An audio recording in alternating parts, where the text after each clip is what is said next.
Believing her wealth gave her power, a racist heiress buys a homeless black man to assert control.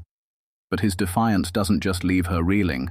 It unravels everything she thought she knew about herself, exposing a truth no one expected. The sun blazed down on the bustling city street, where wealth and poverty collided daily in stark contrast. Glittering boutiques stood shoulder to shoulder, with weathered alleys that housed the city's forgotten souls. Amid this disparity walked Samantha Hayes, a young woman dripping in luxury.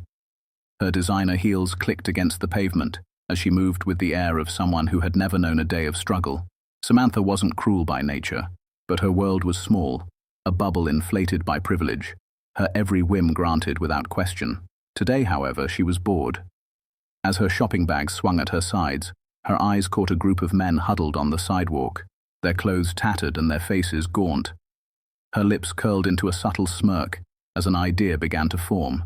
Why not have a little fun, she thought. Her curiosity piqued by the sight of them. She sauntered over, her perfume cutting through the stench of despair that lingered in the air. Her gaze landed on Derrick, a man in his late 30s, whose sharp eyes held a quiet dignity despite his worn appearance. He sat apart from the others, leaning against a brick wall, his posture straight, as though defying his circumstances to bend him. "Hey, you," Samantha called, her voice honeyed but laced with entitlement. Derrick looked up, his face expressionless as he met her gaze. He was used to being ignored, or worse, by people like her. "Do you work?" she asked, placing her manicured hands on her hips. "I do what I need to," Derrick replied, his tone even. Samantha let out a light laugh, as if she'd just heard a joke she didn't fully understand. "Good. I'll pay you to do what I need," she said, her words more command than offer. Derrick raised an eyebrow. "What exactly do you need?" "Whatever I say," Samantha said matter-of-factly, pulling a wad of cash from her designer purse. "You'll come with me. I'll feed you, clothe you, and in return, you'll work for me." Her words hung in the air, heavy with the weight of her presumption. The other men watched in stunned silence, but Derrick remained still. After a long pause, he stood, his towering frame dwarfing Samantha's petite figure. "All right," he said finally, his tone calm but unreadable. "I'll come with you." Samantha's smile widened. She tossed a few bills to the others, before gesturing for Derrick to follow. As they walked down the street, she chattered about her plans for him, not noticing the quiet strength in his stride or the sharp intelligence in his eyes. For Samantha, Derrick was a project, a way to entertain herself. She imagined him groveling, desperate for her approval. What she didn't realize was that she had invited a man into her world who would challenge every assumption she held. Samantha's penthouse apartment was everything Derrick expected. Sprawling glass windows overlooking the city, designer furniture arranged as if for a magazine cover, and a cold, lifeless air despite the extravagant decor. Samantha swept into the space, tossing her bags onto the nearest couch without a second thought. "Well, this is where you'll be staying," she said, gesturing vaguely to a small corner near the kitchen. It wasn't much, a plain cot with a blanket draped over it. "You should be grateful. It's a big step up from wherever you came from." Derrick didn't respond, his calm expression betraying nothing. He set his belongings, just a weathered duffel bag, down beside the cot and took in the room with a quiet curiosity. "You'll start by cleaning up this place," Samantha continued, her voice carrying the authority of someone unaccustomed to being questioned. "Then tomorrow, I'll need you to come with me to my charity event. You'll help me set things up. I'm organizing a fundraiser for, I don't know, something about hunger. Doesn't really matter." Derrick's jaw tightened ever so slightly, but he gave a small nod.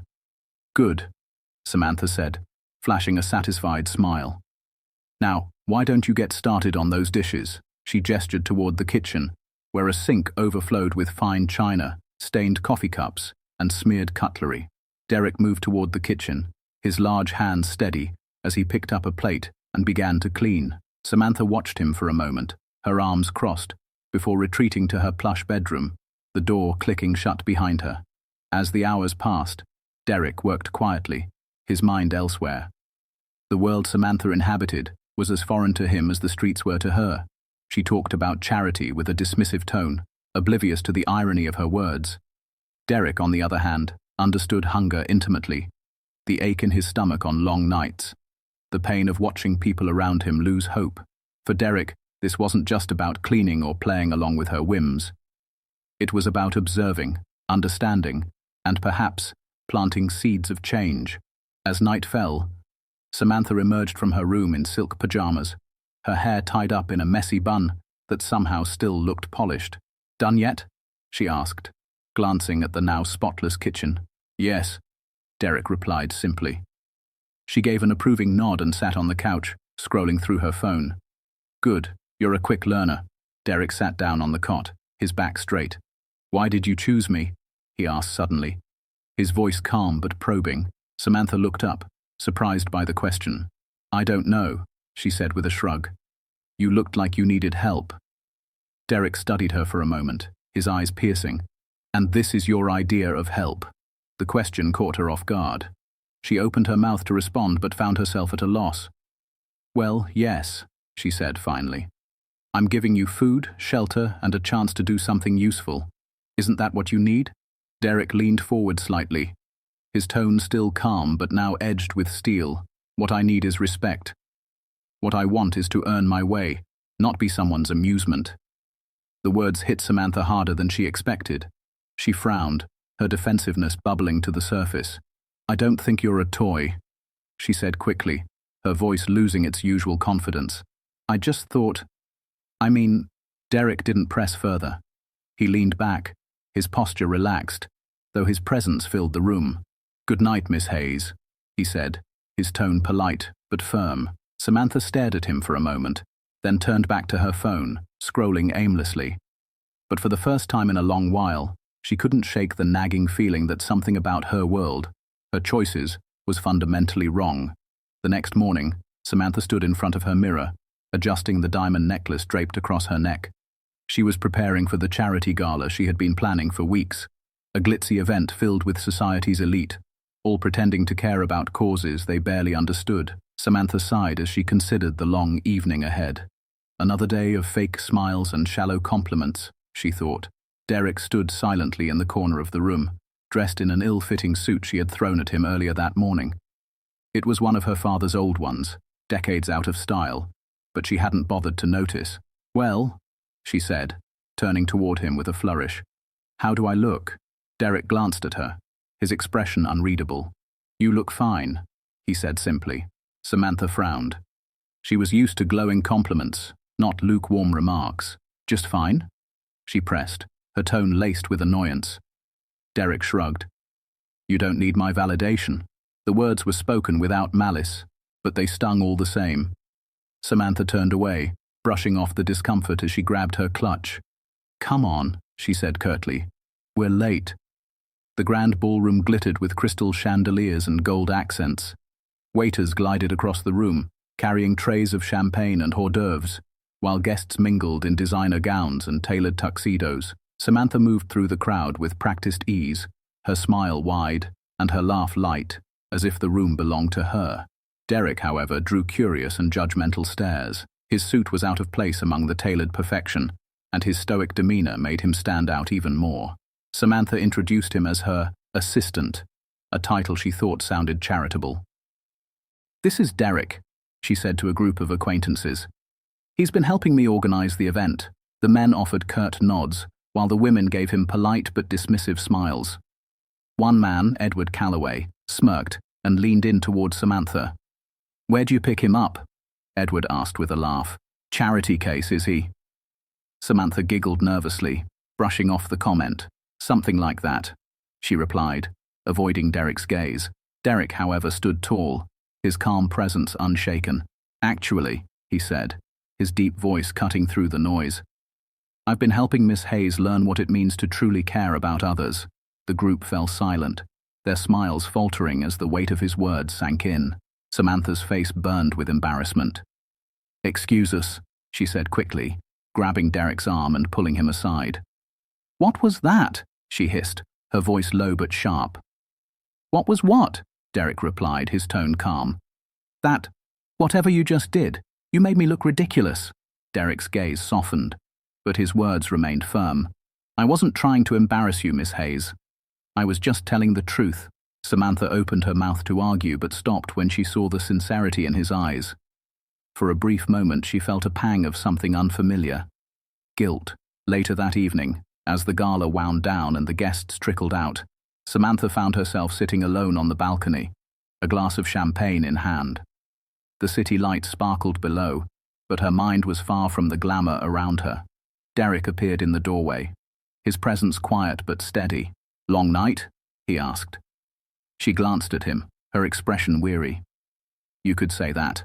He stepped onto the balcony, leaning against the railing. "Why do you do it?" he asked after a moment. "Do what?" "These events, these fundraisers. Why do you organize them?" Samantha hesitated, swirling the champagne in her glass. "Because it's what I'm supposed to do," she said finally. "It's what people expect." Derrick nodded thoughtfully. "And does it matter to you? The causes, the people?" Her instinct was to snap back defensively, but something about his tone made her pause. "I don't know," she admitted, her voice barely above a whisper. Derrick looked at her, his gaze steady but kind. "Maybe it's time you found out." Samantha's chest tightened at his words, the truth of them sinking deeper than she wanted to admit. For the first time, she wondered if she had been hiding behind her wealth, using it as a shield to avoid confronting who she truly was. The days following the gala were unusually quiet in Samantha's penthouse. Gone was the bubbly arrogance that usually defined her demeanor. Instead, she seemed preoccupied, her mind replaying Derrick's calm but cutting words. "Maybe it's time you found out." Samantha sat at her kitchen counter one morning, staring at the untouched latte in front of her. Derrick moved about the apartment, sweeping the floors and tidying up. Though his movements were quiet, his presence loomed large in her thoughts. Finally, she broke the silence. "What did you mean, Derrick?" He paused, turning to face her. "What did I mean about what?" "About me. About finding out if I care. What makes you think I don't?" Derrick set the broom aside and leaned against the counter, his arms crossed. "Do you really want the answer?" Samantha hesitated but nodded. "You live in a world where everything comes easy," Derrick began, his tone calm but firm. "Money, comfort, power. It's all at your fingertips. But when you give, it's not about the people you're helping. It's about how it makes you look." Samantha opened her mouth to protest, but Derrick held up a hand. "I don't say that to hurt you. It's just the truth. Real care comes with sacrifice, with stepping out of your comfort zone. Have you ever truly seen the people you're trying to help?" The question hit Samantha like a punch to the gut. She thought back to the gala, the photos she had taken with her guests, and the speeches she had given. Not once had she spoken to the people her fundraiser was supposed to benefit. Later that day, Samantha found herself standing at the edge of a park in the poorer part of town. Derrick had suggested she visit the local shelter to see what it's really like. And though she bristled at the idea, something in her compelled her to go. The shelter was a far cry from the pristine venues Samantha was used to. The building was small, the walls scuffed, and the air filled with the faint smell of disinfectant. But the energy inside was vibrant. Volunteers bustled about, serving hot meals and distributing clothing to a line of people that stretched out the door. Samantha hovered near the entrance, unsure of what to do. Derrick, who had accompanied her, gave her a reassuring nod. "Just watch," he said quietly. As she observed, she noticed the interactions between the volunteers and the patrons. There were smiles, laughter, even tears. One woman handed a young boy a coat, kneeling to button it up for him, as if he were her own son. Another volunteer sat with an elderly man, listening intently as he shared his story. For the first time, Samantha saw what care looked like. It wasn't flashy or performative. It was simple, raw, and deeply human. Later, as they walked back to the car, Samantha was unusually quiet. Derrick glanced at her, sensing the weight of her thoughts. "You saw it, didn't you?" he asked. She nodded slowly. I've never done anything like that before." "Not really." Derrick stopped and turned to face her. "Why not?"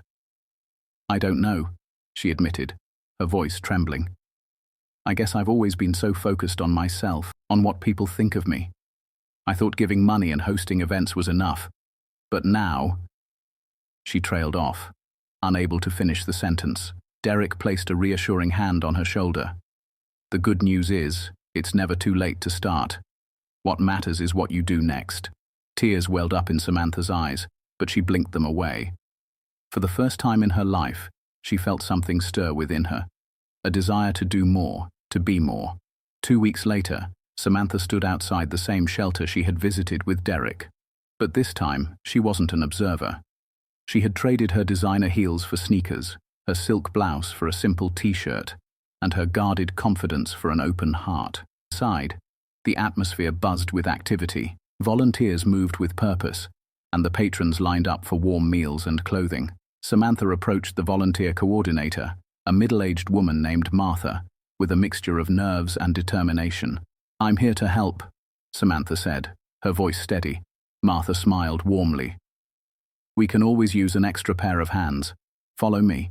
Samantha spent the day serving meals, folding donated clothes, and, most importantly, listening. She heard stories of resilience and heartbreak, triumphs and setbacks. Each person she met had a name, a face, and a story that lingered with her long after the interaction ended. For the first time, Samantha felt what it meant to connect with others, not through money or status, but through shared humanity. Later that evening, as she sat on a bench outside the shelter, wiping her hands on a towel, Derrick appeared beside her. "You're still standing," he teased, a small smile playing on his lips. Samantha chuckled, her exhaustion evident. "Barely. I don't know how people do this every day. They do it because it matters," Derrick said. "And now you've seen why." She nodded, her gaze fixed on the horizon. "I never thought I'd feel this way. I've spent so much of my life trying to make everything look perfect, trying to make myself look perfect. But none of that ever felt real. This does." Derrick looked at her, his expression soft. "That's because it is real, Samantha. And now, you're part of it." She turned to him, her eyes shining with a mixture of gratitude and humility. "Thank you," she said quietly, "for showing me what I couldn't see." Derrick smiled, his calm strength unwavering. "I didn't show you anything you weren't ready to see. You just needed a push." In the days that followed, Samantha threw herself into her work at the shelter, but her transformation didn't stop there. She began using her resources in ways that truly made a difference. Instead of lavish galas, she organized practical donation drives. She partnered with local businesses to provide jobs and training for those who needed it most. Derrick became her trusted advisor, helping her navigate the complexities of real, meaningful charity work. Together, they built initiatives that prioritized empowerment over pity, dignity over handouts. One day, as they walked through the shelter, Derrick paused and turned to Samantha. "You've come a long way," he said. Samantha smiled, a quiet pride in her expression. "Thanks to you." "No," Derrick replied. "You did the work. You made the choice." Months later, Samantha stood in front of a small group at the shelter, addressing a mix of volunteers, patrons, and community leaders. Derrick stood at the back, watching with quiet pride. "I used to think that giving was about writing checks and hosting events," Samantha began, her voice steady but emotional. "But I've learned that true giving is about connection. It's about listening, showing up, and being willing to see the world through someone else's eyes. That's what Derrick taught me, and that's what I'll carry with me for the rest of my life." The room erupted in applause, but Samantha's eyes were fixed on Derrick. He gave her a small nod, his expression calm but warm. As the applause faded, Samantha felt a deep sense of fulfillment, a feeling she had never known before. This wasn't about her anymore. It was about the people she could uplift, the lives she could touch, and the person she had become.